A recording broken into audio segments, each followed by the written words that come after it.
Yes, I own a Swift hat. No, I've never worked for them, never planned to. I actually own this truck and this trailer behind me. I know it, guys. So anyway, if you want to know what the most dangerous time in a truck driver's life or career is, stick around.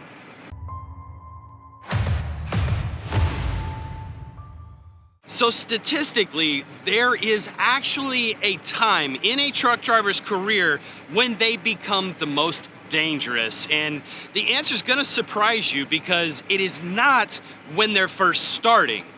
When you're first starting your truck driving career, you're doing a lot of the things right. It's because you're not familiar with it. Whenever you're backing into a spot, a lot of times you're practicing good goal technique or get out and look, and you're doing all of these things. Whenever you're first starting, you're not flying down the mountain or going too fast or, trying to fly through construction zones, flying through cities that you shouldn't be speeding anyway, but going through them speed trap type cities. There's a lot of things that you're not doing because you respect the job, you respect the truck, you respect the road, you respect everything around you.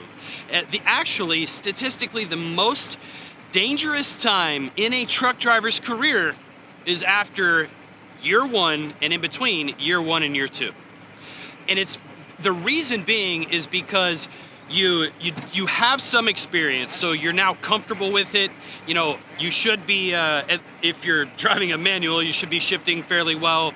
It takes a lot less brain power to actually operate the truck and to drive. And so it's one of those things that you're comfortable with it, so unfortunately, you just don't respect the job anymore. You don't, respect everyone around you.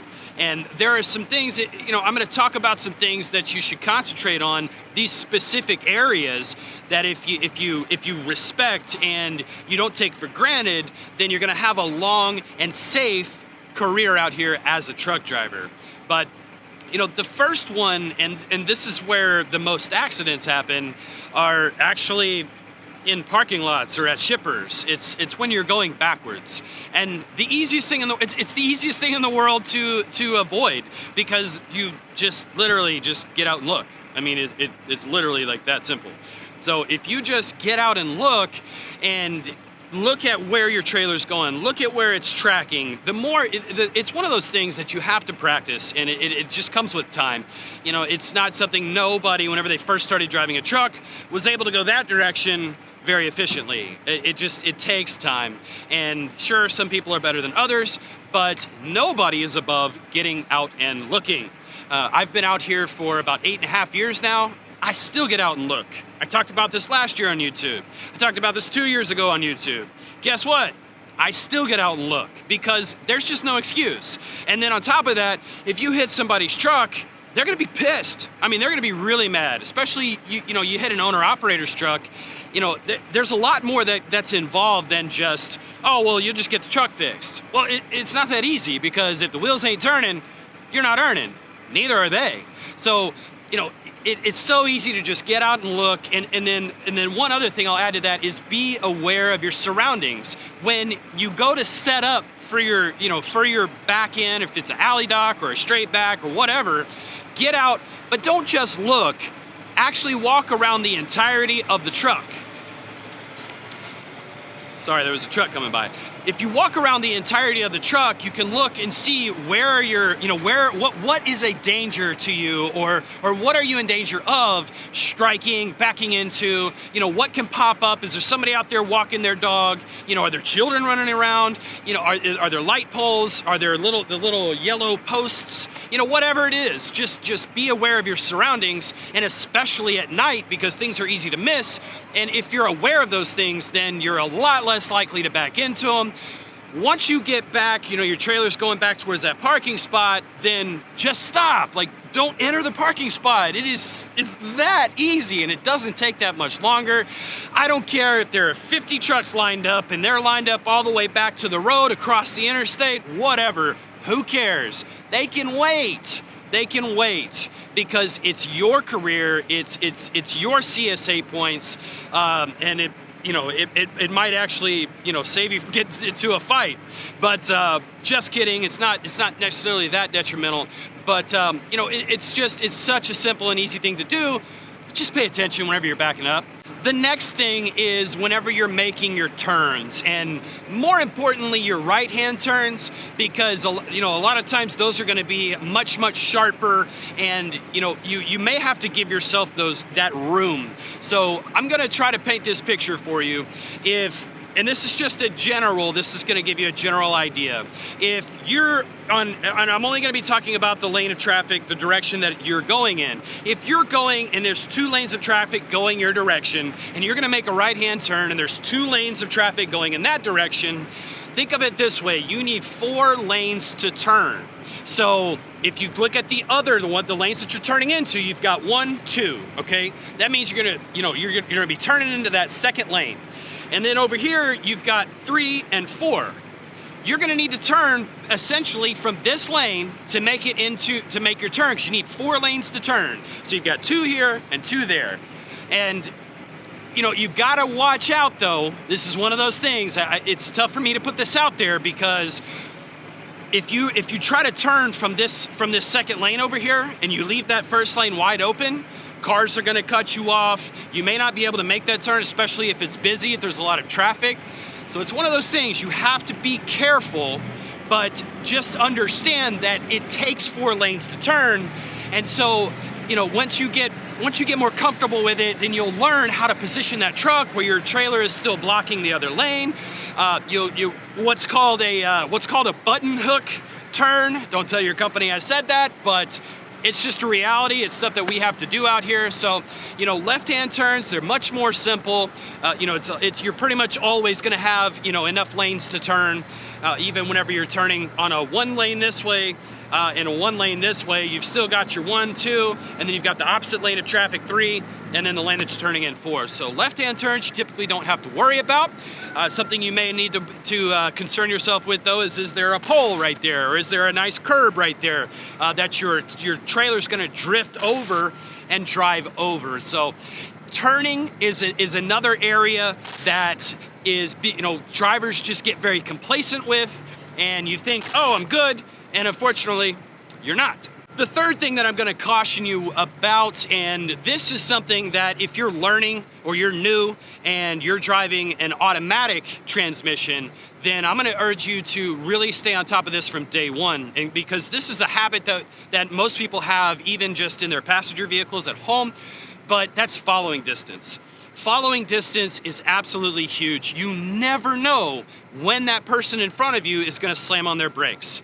I have known how many? 2 or 3 guys, 3 guys that have lost their careers because they've rear-ended somebody. And all 3 of those cases, it's because they were following too closely and they weren't paying close enough attention. It's so easy and it's so scary. You see a lot of these drivers, you know, both passenger and commercial alike, following entirely too close. That's something that supremely frustrates me. So what I do, I slow down, and they almost always wind up going around. Yeah, sure, they might get mad at me, but guess what? They're not tailgating me anymore. And it's something that you definitely shouldn't do, especially if you're an 80,000-pound truck and you're following behind a 1,000-pound car with a family of 4 in it. I mean, what kind of sense does that make? You know, so just don't do it. Just don't follow too closely. I mean, it's that simple. And another thing that people get complacent with is inclement weather conditions, and they don't necessarily have to be inclement. I mean, the inclement ones are certainly ones that to pay attention to, and almost everybody's going to be paying attention to those because those are kind of abnormal conditions, and everybody's heart's racing a little bit faster, so most everybody's on high alert. But it's the times like one of the things that I really urge you to pay attention to is when it first starts to rain. When it first starts to rain, especially if it's not raining super hard, well, that ground is going to be really, really slick. You know, there's oil, there's all kinds of things that are on that road surface that don't mix with that water. That oil rises to the top, and then the top of the road becomes extremely slippery. I have slid more times after it is, started raining than I've actually slid on ice. And, you know, I have not wrecked, thankfully, and that's because I pay attention. I urge you to do the same. You know, it's one of those things that easily goes overlooked. It's one of those things that you may not even have known, but now you do, and just pay extra close attention when it first starts to rain. And another time to really pay attention is that first snow of the year. Oh man, I almost just shut down. I don't even like to run. You know, if I happen to be up in the Northwest, or, you know, maybe up in Michigan or something like that, where that first snow sets in, it's like people just forget what they were just doing 7-8 months ago. And, you know, people just get crazy, and, you know, it's probably some of that, and then it's probably also some of they don't have their snow tires on, chains, you know, whatever, what have you. But just be very, very careful that first snow, and especially when it first starts to rain. Another time when you don't want to be complacent in trucking is going downhill, down the mountain. And it's something like you would think, that makes perfect sense, Brian. Obviously, let's move on to the next one. But it's really not that simple. I have seen a lot of guys smoke their brakes, and for whatever reason, you know, maybe you didn't realize that your Jake wasn't on all the way. Maybe you had it on stage 2, and so you're not getting enough braking power on that engine, slowing you down enough, and you're having to use your brakes too much going down the mountain. Well, don't try to fly down the mountain. It's pretty simple. You can always find a gear where that Jake is actually going to slow the truck down. And you don't want it to drastically slow the truck down. If it's drastically slowing the truck down and the conditions are perfect, it's nice and dry, well, you're going a little bit too slow, and you may want to speed up. But if it's to the point where that Jake, you've got it on full blast, and you're still speeding up, going down that mountain, well, you're going too fast. And you may think, I've got it under control, no big deal, I'm a professional. Well, you're not acting very professional. As a matter of fact, you're putting a lot of lives in danger, but the most important being your own. So don't fly down the mountain. You know, it's not a race to get your freight there. Sure, is that how we make money? By, you know, putting as many miles down as we do every day? Absolutely. It's one of the reasons why I'm not a fan of governing trucks, even company drivers, even new drivers, but because everybody wants to fly. Everybody wants to drive as fast as they can. Everybody wants to get on that downslope, kick it in neutral, Georgia overdrive, and just let it roll. I mean, there's a, you know, I'm guilty of this. There's a, I guess I could talk about it now. My old company, my first company, there was a hill in Utah, and it's northbound. I forget exactly where it's at, but anyway, you can build up some serious speed. I'm talking like 90, 95 miles an hour if you've got about 35,000 pounds in the box. Yeah, I was guilty of that, and unfortunately, you know, that was stupid. But I'm not, you know, I'm not afraid to admit it. I'm not perfect, and I urge you not to do that. Jeez, just don't do that. You never know what's gonna happen. If a deer runs out in front of you and it's your first time seeing a deer, you might jerk that wheel just enough. It doesn't take much, and you're gonna lose control. And going 90 miles an hour downhill, well, it's not gonna be pretty. It's not gonna end well. So just control your speed going downhill. You wanna be, like I said, you wanna be in a gear that you don't have to keep hitting the brakes over and over, because you're gonna wear those brakes out. If they get too hot, they fail. And I don't know if you remember, but that massive wreck, I believe it was over in Colorado, it happened because the brakes failed and he wasn't able to stop, and it was very, very nasty situation. So just don't put yourself in that situation. Really, it's that simple. And I saved the best one for last because this is one of the ones that's most important. This is one of the ones, though, that is almost always skipped. Do your pre-trip. I mean, come on. It's the first thing that you learn. It's the first thing that you get tested on whenever you go test for your CDL, when you go test for your permit.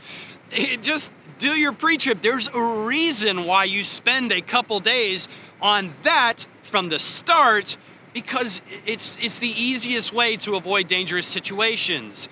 It's so simple. It's not like you have to crawl under there and check every single bolt and every single hose that's underneath there, but you do need to do a pre-trip every single day.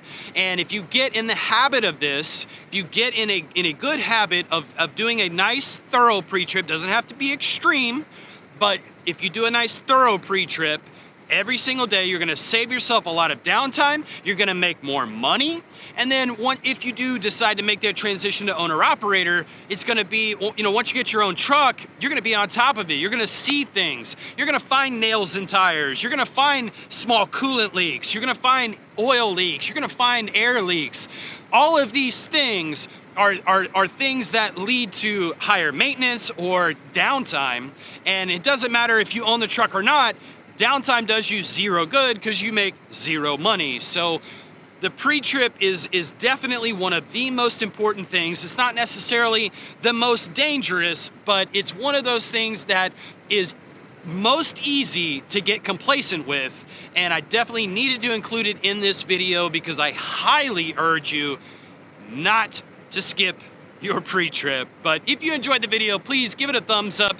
Don't forget to subscribe, ring that notification bell, do all the things. Check out one of these videos. I'm really tired of saying that, but I'm gonna keep saying it. As always, stay driven. Definitely never drove here. I got this hat because you remember that rap that I did about Swift? That, I don't even know what it's titled now. Funny Swift rap or whatever it is. It's coming. I'm still gonna make it. I'm still making that video, baby.